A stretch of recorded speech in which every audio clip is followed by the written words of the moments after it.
With the primary election in the rearview mirror, candidates, political pundits, and journalists are looking toward November. For more on what we can make of the months ahead, I was joined by Dan Shearer from the Green Valley News, Sahuarita Sun, Sarah Gassen from the Arizona Daily Star, and Jim Nintzel of the Tucson Weekly and Tucson Local Media. Let's begin with you, Jim.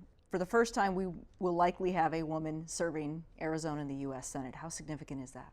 Well, I think this is going to be a really fascinating race to watch. These are two of the most ambitious women in Arizona politics, and I don't use ambitious as a pejorative. Let me just say that. But both of them have really, I think, built a political career of trying to figure out exactly what voters want to hear and moving to that spot. Kyrsten Sinema went from a very leftist person in her early part of her career, and she's very middle of the road now, voting alongside the Trump administration, I think about 50% of the time, if you believe 538.com.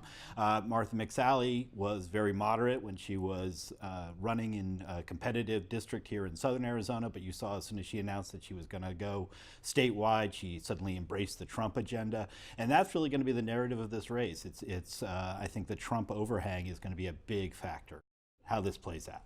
Sarah, how closely does Martha Mcsalley align herself to President Trump? It's been very interesting because at first during the 2016 election, she wouldn't comment on anything really to do with Trump. You know, the different tapes came out, comments were made, and she wouldn't really comment. But her voting record is very much aligned with the Trump administration. And during this past election with the primary, she has taken pretty much every opportunity to stand next to Donald Trump, to invoke his name and his sort of okay, even though he didn't come out and endorse her until afterwards he said congratulations. So she has really moved to the right more vocally, even though her agenda and her voting record has always been very conservative. All right, CD2, let's go there. Leah Marquez Peterson up against Anna Kirkpatrick, a seat that a lot of the nation will watch. Well, that is one of the most competitive districts in the country, so you're right. It's going to have national attention on this district. Ann Kirkpatrick, coming down from Flagstaff, where she used to live, to run in this district tells you something about the Democratic bench here. On the other hand, Leah Marquez Peterson has been nowhere to be seen since she announced that she's running for this election. We tried repeatedly to try to get her to do an interview, and she just shut us out completely. So I think we'll probably see Leah emerge now that the primary is over, and we'll see a little bit more of her.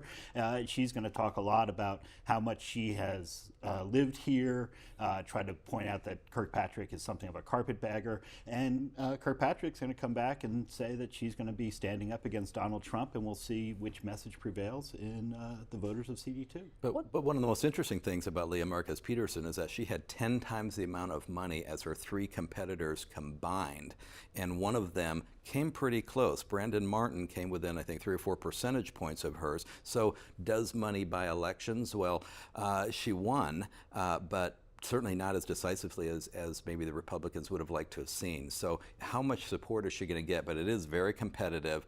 This one could go either way.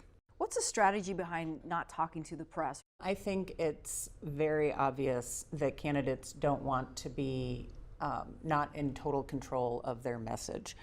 We in the press, we interview a lot of people, we do our research, we have background on people and in terms of reporting, and as a candidate, you don't want to be in a position where you're going to have to answer something that you did previously or have a question put to you that you're not entirely comfortable answering. You just want radio silence, literally.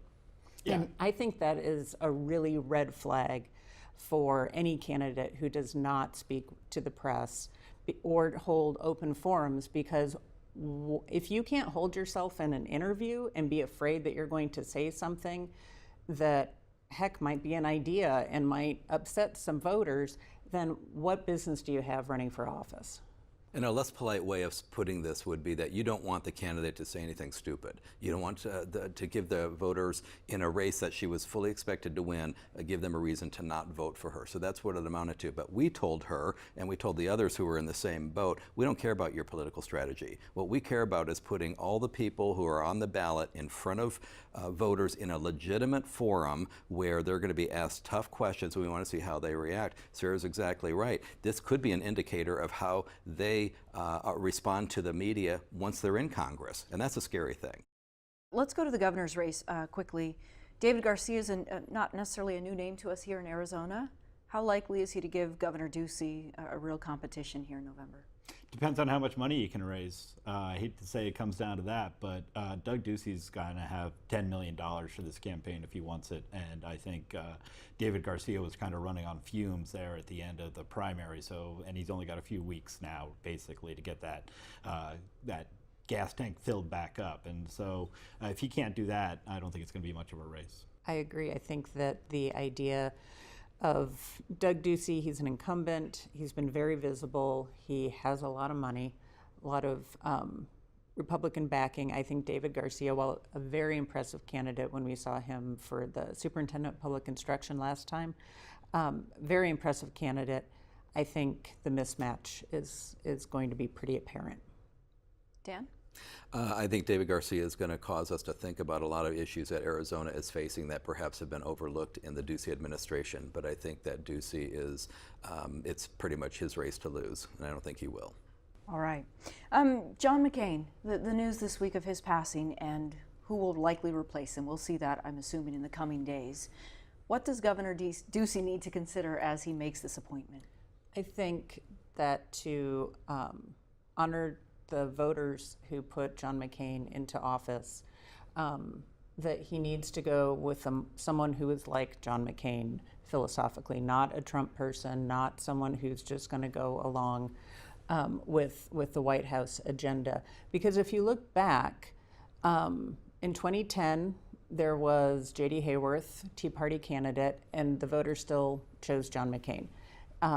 In 2016, Kelly Ward, very far right, voters still chose John McCain in the primary. And so I think that while I will not be surprised if a Trump supporter ends up being appointed, I think that that does a disservice to the work that John McCain has done, and also, more importantly, the voters who elected him to that office. Jim, is Doug Ducey really making the call on this appointment? He's making the call. I think Doug Ducey's probably looking for somebody who, after he appoints him, is not going to have Republicans upset at Doug Ducey. And so that's going to be his primary political consideration as he runs for re-election this year as well. I suspect he'll find somebody who is a conservative Republican who does end up supporting much of Donald Trump's agenda, but almost anybody who's going to be running for office is going to be supporting Donald Trump's agenda if they want to be successful in a Republican primary, which is why you saw Mcsalley make the shift that she's made, and you saw what happened with Jeff Flake when he challenged John McCain. His poll numbers dropped so seriously that he had to decide he wasn't going to run for office again after just one term in the U.S. Senate, which you don't see very often. Dan, is this keeping the seat warm, or this is a forever position that you're going to have to be reelected to? That is the number one question when you're looking at who you're going to put into that seat. I do not for a second think that Doug Ducey is really making the decision here. It's all political. I don't think really, he must have a dozen people whispering in his ear. He ultimately will tell us who it is, but I don't know that he actually is making the decision. It's going to be something that's based on what he wants to do in his political future. And again, that very key question, is it someone you want in there just for a couple of years, or is it someone you want to have that incumbent position going into the 2022 election?